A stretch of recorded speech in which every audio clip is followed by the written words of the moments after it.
Welcome to tech power solutions. இன்றைக்கி நம்ம பார்க்க போகிற டாபிக் என்னென்னு பார்த்தீங்கன்னா வெரிலாகில் நாட் கேட் பார்க்க போகிறோம். ஸோ இந்த நாட் கேட்டை இன்வெர்ட்டர்னு சொல்லுவாங்க. ஸோ இது ட்ரூத் டேபிள் எப்படி இருக்கும்னு பார்த்தீங்கன்னா, நான் ஜீரோஸாக தர இன்புட்டை இது ஒன்ஸாக கன்வெர்ட் பண்ணும். சேம் வைஸ் வேர்ஸாக நான் ஒன்ஸாக தர இன்புட்டை இது ஜீரோவாக அவுட்புட்டாக காமிக்கும். ஸோ இவ்வளோ தான் இந்த நாட் கேட்டோட கண்டிஷன்ஸ். ஸோ இப்போ நம்ம கோடிங் பார்ட் பார்ப்போம். ஸோ ஆஸ் யூஷுவல் நமக்கு டிசைன் அண்ட் சிமுலேஷன்னு மொத்தம் 2 ஃபைல்ஸ் .v ஃபைல்ஸ் தேவைப்படும்.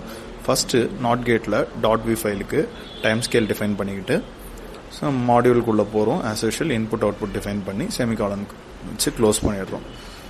ஸோ அசைன் கீவேர்ட் யூஸ் பண்ணி y ஈக்குவல்ஸ் நாட் ஆப்ரேட்டர்னு சொல்லிட்டு நமக்கு ஒரு ஆப்ரேட்டர் இருக்குது. ஸோ அந்த ஆப்ரேட்டர் யூஸ் பண்ணி ஏன்னு போட்டுடுறோம். ஸோ எனக்கு இங்கே ஒரே ஒரு இன்புட் மட்டும்தான், ஏன்னா நான் இன்வெர்ட் மட்டும்தான் பண்ணுறேன். So assign Y equals NOT operator A போட்டு செமிகாலன் யூஸ் பண்ணி க்ளோஸ் பண்ணிடுறோம். என் மாடியூல் கொடுத்து இந்த மாடியூலை க்ளோஸ் பண்ணிடுறோம். ஸோ நான் அடுத்து என்ன பண்ண போகிறேன்னா நாட் கேட் டெஸ்ட் பெஞ்சுக்கு போகிறேன். நாட் கேட் டெஸ்ட் பெஞ்ச் எனக்கு எப்படி இருக்கும்னா, ஆஸ் யூஷுவல் நம்ம டைம் ஸ்கேல் மாடியூல்லாம் கொடுத்துட்டு இன்புட் அவுட்புட்ஸை டிஃபைன் பண்ணிடுறோம். நாட் கேட்டோட டிசைன் மாடியூலையும் இங்கே டிஃபைன் பண்ணிவிட்டு யூயூடி போட்டுடுறோம், unit under test. So .a ப்ராக்கெட்டில் ஏ அண்ட் கமா போட்டுட்டு .y ப்ராக்கெட்டில் ஒய் போட்டு நமக்கு இன்புட் அவுட்புட்ஸை கம்பேர் பண்ணி அசைன் பண்ணிக்கிறோம். ஸோ இனிஷியல் பிகின் கொடுக்குறேன். ஏ 0வாக இருந்தால் என்ன ஆகும், இல்லை ஏ 1ஆக இருந்தால் என்ன ஆகும் அப்படின்னு 2 கண்டிஷன் இருக்குது.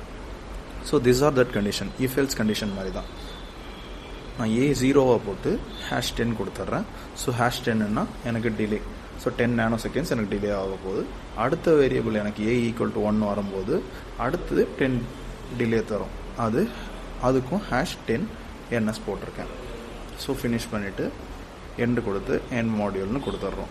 ஸோ நம்ம ஆஸ் யூஷுவல் அடுத்து எங்கே போகிறோம், ஃப்ளோ நேவிகேட்டர் பக்கம் போயிட்டு ரன் சிமுலேஷன் அப்படின்றத கொடுக்குறோம். ரன் சிமுலேஷன் கொடுத்ததும் கீழே ரன் பிஹேவியரல் சிமுலேஷன் அப்படின்னு வரும். ஸோ இது ஒரு டயலாக் பாக்ஸ் ஓப்பன் பண்ணும். ஒரு 2 செகண்ட்ஸ் நீங்கள் வெயிட் பண்ண உடனே இது சிமுலேஷனை உங்களுக்கு ரன் பண்ணி காமிக்கும். ஸோ இந்த ஸ்க்ரீனில் பார்த்தீங்கன்னா உங்களுக்கு AY நேம்ஸில் இருக்கும். வேல்யூஸ் 0 and 1, 1 and 0ன்னு சேஞ்ச் ஆகிட்டே இருக்கும். ஸோ ஃபஸ்ட் இன்ஸ்டன்ஸில் 0 ஏல இருக்குது, Y 1ஆக இருக்குது. செகண்ட் இன்ஸ்டன்ஸில் A 1ஆக இருக்கும்போது Y 0வாக இருக்கும். புரிஞ்சுதா? இவ்வளோ தான் இதோட சிமுலேஷன். ஸோ இப்போ நம்ம அடுத்து RTL அனாலிசிஸ் பார்ப்போம். ஓப்பன் எலாபரேட் டிசைன் போட்டுட்டு ஓகே கொடுங்க. ஓகே கொடுத்த பிறகு அது பேக்ரவுண்டில் ஓப்பன் எலாபரேட் டிசைன்ற டயலாக் பாக்ஸ் ஓப்பன் ஆகும். ஸோ நமக்கு ஸ்கிமேட்டிக் ஓப்பன் ஆயிருச்சு.